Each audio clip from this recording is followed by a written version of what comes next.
Momo Dia ñoo ngi lay nuyu biig si guddi Serigne Mbaye Thiam dafa def tweeté wane ne moo ngi doon échanger ak Diary Sow donc Diary Sow génn na si nëbbatu bi mu doon nëbbatu yow nga nekk koo xamante ne activiste nga te nga nekk xaritu Diary nga nekk koo xamante ne collaborateur am nga ngeen bokk benn pari bi ban suite ngay joxe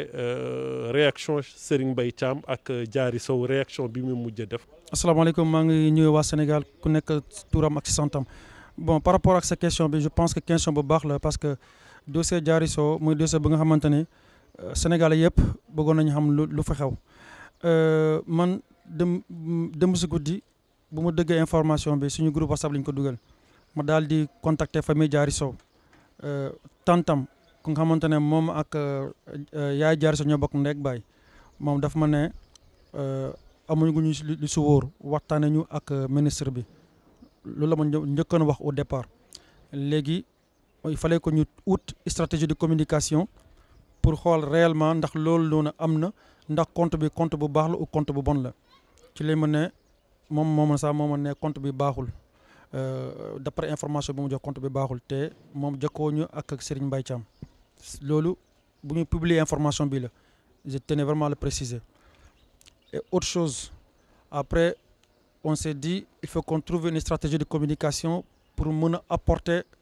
suñu version des faits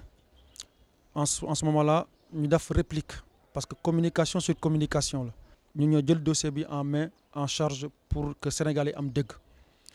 si àdduna dëgg kese mooy feeñ dëgg kese mooy tàmbali si àdduna mas yàgg naa ko wax fii nii yàgg naa leen wax que ñoom xam nañ Diary fu mu nekk. ñoom nañu bañ a fonto sénégalais yi ñu génnee Diary yàgg naa ko wax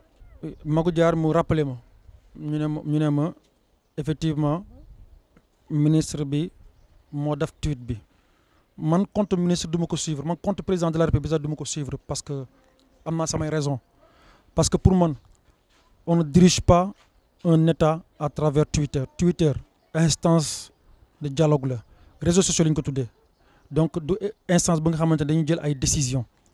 bu dee dañoo jël ay décision dafa war a génne ci communiqué bu leer nañ ñu génne ko ñu publier ko et puis il faut que ñu mun a xam benn affaire parce que bu ñu nekkee ci réew mënuñu def distinguo entre ce qui est d'ordre privé et ce qui est d'ordre public dañuy gën a réer lu tax ma wax ko parce que ministre bi parrain la parrain amul benn législation bu joxe pouvoir parrain du comme beneen yenn pouvoir yi donc parrain du parrain moo porté plainte dossier bi autorité sénégalaise ñoo porté plainte dossier bi via seen consul léegi bu dee dañoo am nouvelle par rapport ak loolu noonu ce qui était beaucoup plus juste parce que ministère bu nekk dafa am lu mu ëmb dafa am lu mu toppatoo du moment wu dossier bi affaire extérieure la donc ministre des affaires étrangères moo ko war a ëmb moo ko war a segg saytu ko comme même bu dee Diary am na relation entre moom ak parrain am mun na nekk mais parrain bi waroon na mun a contacter ministre des affaires étrangères ministre des affaires étrangères bi contacter consul ou ambassadeur ñoom ñu gën a communiqué bu officiel bu nga xamante ne dañ koy coucher ci benn papier ñu naan que nii ak nii ak nii ñu publier ko. mën na ko publier ci réseaux sociaux sax mais du moment wu logo bi am na ci papier boobu noonu du moment wu insigne bi am na en ce moment là mënuñu ko nier mais tëji sa compte Twitter di tweeter ay messages di divulguer information di naan nii ak nii ak nii loolu mënuñu ko gëm parce que réew dafa am nu ñu ko war a doxalee réew duñ ko doxalee ci ay Twitter gis nañ ñëpp. chef d'état yu nga gis yëpp yuy doxalee réew ci ay Twitter xam nañu fu ñu mujjee laajal Donald Trump dina la jox réponse de question d'accord monsieur Twitter bi ça veut dire que man la ma bëggoon expliquer que lu nekk dafa am yoon ministre même bu amee rapport ak Diary Sow du moment wu état sénégalais moo endossé problème moo porté plainte ministre bi portéwul plainte ministre bi moom demul police di porté plainte fayul avocat fayul détective deful dara xëy na dafa communiquer ak moom. Donc c'est pour cette raison maintenant qu'il était du devoir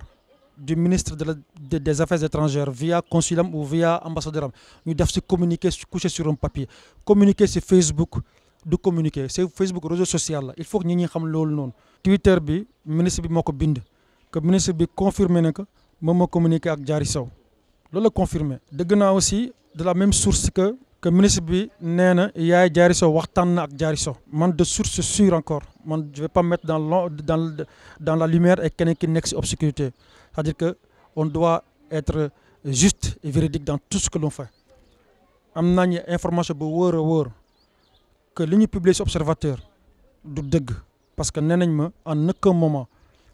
yaay Diary Sow waxtaan na ak Diary Sow loolu moom mën na la ko certifier en tout cas dem ba tey barke dem ba tey waxtaan nañu xëy na nii ni 13h30 ñu waxtaan mais bu ñu def intervenir waxtaanuñu yàlla kese moo xam ñun dossier bi dañ ko jël à bras le corps parce que on s'était dit dafa am beaucoup de zones d'ombre parce que disparition dafa metti donc on s'est mis à la place de la famille c'est pour cette raison ñu bëggoon endosser problème bi donc puisque nii la demee ñun man depuis le départ je l'avais dit xam nañ Diary fu mu nekk dañ ko génnee bu dee Diary génn na alhamdulilah loolu ñu bëggoon de source sûre encore ci famille bi mais ba mu nee ci source sûre c'est vraiment de source sûre parce que dëmb ku ma jox information c'est la même personne qui est revenue encore me dire la même chose donc aussi ça il faut que ça soit warul am nuance quoi donc de source sûre nee nañu que Diary moo posté message bi ci parrain am mais de source sûre aussi Diary nee na moom figuewul moom moo ne figuewul c'est-à-dire que boo dëggee figué da ngay am pression benn bu nga xamante moo tax nga dem moom nee na amul benn pression moom moo jël bagage am dama yoonam donc pour ñun bon décision am la on respecte sa décision. nit encore da nga ko war a mën a comprendre xëy na dafa am ay raison am dafa war a am raison am dañ ko war a jàppale ñu xool lu tax mu figué genre yooyu pour que loolu na mu bañ a amaat comme on le dit à tout honneur tout seigneur mën nañ ko jéggal si loolu noonu en tout cas man je sais que mën na ko jéggal parce que xamuñu lu tax mu def ko moom xëy na dina ñëwaat fii mu expliquer lu tax mu def ko ndax dafa la moo ko dal ba mu def ko du ma ko juger si loolu noonu parce que man quoi que l'on puisse dire man sama waay la. nit moom bu nekk sa waay moom bon wax dëgg ci yàlla wax dëgg dafa baax aussi nañu waxante dëgg parce que nit mën na nekk sa waay aussi nga bëgg ko lool mais ngay wax dëgg man dëgg kese moo tax ma jóg comprendre nga man kenn fayu ma bon xëy na lu mu def xëy na rafetul xëy na nii ak nii mais moom nee na dafa jël responsabilité pour bañ ci communiquer affaire vie personnelle la bon c'est vrai état investir na mais nit ki mën nga investir si nit ki kooku mu dem ma may tolof donc doo xool si investissement bu nga def tu vas dire d'abord tu vas être beaucoup plus humain di naan que boo gisee mu def lii parce que daa am lii ak nii donc doo ko da nga koy jàppale daal man loolu laa gëm da nga koy jàppale nga naan ko ndax lii nii puisque nee nga lii moo tax nga def ko beneen yoon balaa ngay def genre action yooyu na nga gën a xalaat genre yooyu parce que loolu la aussi c'est pour cette raison que mu am ay psychologue mu am ay psychiatre mu am ay assistance sociale pour jàppale nit ñi est-ce que moom bu dee dafa mën a yeneen problème yu kenn xamul bu nga xam te moom da koy nëbb nit ñi est-ce que demoon na consultation sociale ay psychologue ou bien est-ce que daf na état ak ñu ko gën a jege loolu am na donc man du ma ko juger xëy na dina ñëwaat mun laaj sa pardon sénégalais donc là aussi on peut être indulgent par rapport à ça et puis ne pas aussi lui tirer en fait lui envoyer des coups quoi je veux dire donc on attend avec impatience moom la mooy xalaatam est-ce que dina baalu sénégalais yi ça n'engage qu'elle bu ko neexee mu baalu sénégalais bu ko neexul encore bon moom mu xool donc de toute façon sénégalais am nañ si point de vue bon c'est vrai je suis vraiment déçu parce que mënu moom foog na ni que moom mën na jël bagage am mu demee nii sans pour autant mu waxtaan ak nit ñi genre yooyu d'ailleurs nous on disait même que c'était anormal en fait mais comme on le dit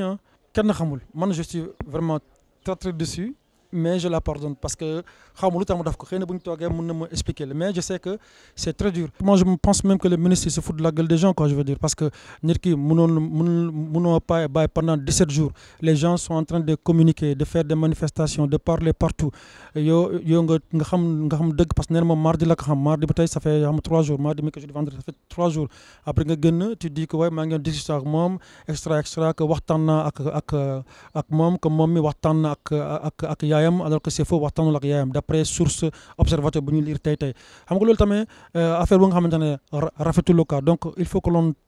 ñu mën a respecter sénégalais ñu wax leen dëgg ñun dëgg loolu kese la ñuy soxla ñu seen xaalis soxla ñu dara dëgg la vérité rien que la vérité loolu kese la ñuy soxla et puis aussi comme je l'avais expliqué fii nii ministre bu nekk dafa am lu mu ëmb moom bu jotee information dafa war a jël information yi mu transféré comme ministère des affaires étrangères du moment où nee na am na aval famille bi ministère des affaires étrangères mu délégué consul ou ambassadeur ñoom ñu communiquer de façon officielle comme ça ñun gis nga loolu bu ñu ko defoon bu ñu gisoon logo ministère des affaires étrangères gis que communiqué bi signé ñun duñu si amul lañ leen si teg parce que c'est officiel dëkk aussi dëgg moo koy doxal mais pas ay suspicion pas ay réseaux sociaux moom du juge comme ni ko expliqué du juge police du juge moom mi du juge justice moo ko war a kii man je sais que même si elle a fugué de son propre gré moi je la comprends bon xëy na ànduma ak lu mu def parce que am na ay raisons peut-être que si on est en face il va me le dire loolu tam dafa am mais de façon globale les gens sont libres de juger on peut pas les y en empêcher donc lu am ba am moyen aussi loolu noonu la quoi bon nañu puisque en tout cas daal gis nañ ko nañu def le tout moom mu ñëw gis yaayam bu dee xam nañ fu mu nekk. waaw lu ma jeexal mooy que juste lancer benn message bu leer état kenn du ko foowee état dafa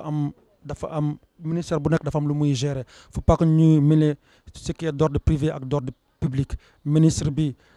Serigne Mbaye Thiam bu dee moom moo nekk parrain c'est pas amul benn législation bu koy certifier bu dee moom parrain la bu jotee information dafa war a communiquer de sources sûres officielles ñu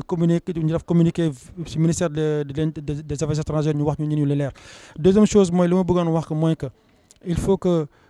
qu'on arrête de prendre des Sénégalais comme des moutons. Nous on sait ce qui se passe dans ce pays-là. xam nañu lu fi xaw donc fii kenn mënul triander kenn mënul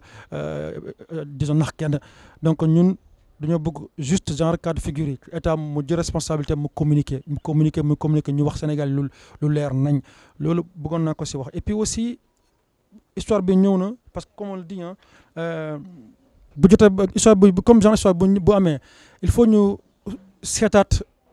la manière dont on traite certaines informations et la manière dont on traite le peuple sénégalais parce que il y a pas, comme je le disais, il y a pas de mini sénégalais, il y a pas un super sénégalais ni un mini sénégalais, c'est-à-dire que bu dee état bi am na dafa war a créer benn fonds d'aide de recherche pour des personnes disparues bu nga xamante ne képp kuy sénégalais nga am sa doom bu réer nga am sa rakk bu réer mën nga bénéficier ci fonds bi état bi dimbale la nga nekk doomu parrain nga nekk xaritu parrain nga nekk doomu Macky Sall nga nekk doomu béykat loolu yëpp ñu mun ko xool nakam la ñu mën a respecter sénégalais ñu dimbale leen parce que sénégalais yi wax dëgg yàlla dañoo sonn comprendre nga ñun pour cas jaare bi mën naa la confirmer benn information ñun dañoo gis dossier bi on a voulu prendre ce problème là à bras le corps pour dimbalee famille Diary pour que vérité génn parce que man yàgg naa wax ñoom xam nañu booy bi fu mu nekk nañ ko génnee booy bi ñoo gis yaayam si jàmm ak salaam bu dee dafa war a dellu France mu jàng mu dem jàngi yaayam ñenn sax moom bu ñëwaatee fii du dellu loolu la wax loolu moom yëgg nañ si information boobu noonu en tout cas pour le moment dossier Diary pour moi c'est une longue histoire c'est une vieille histoire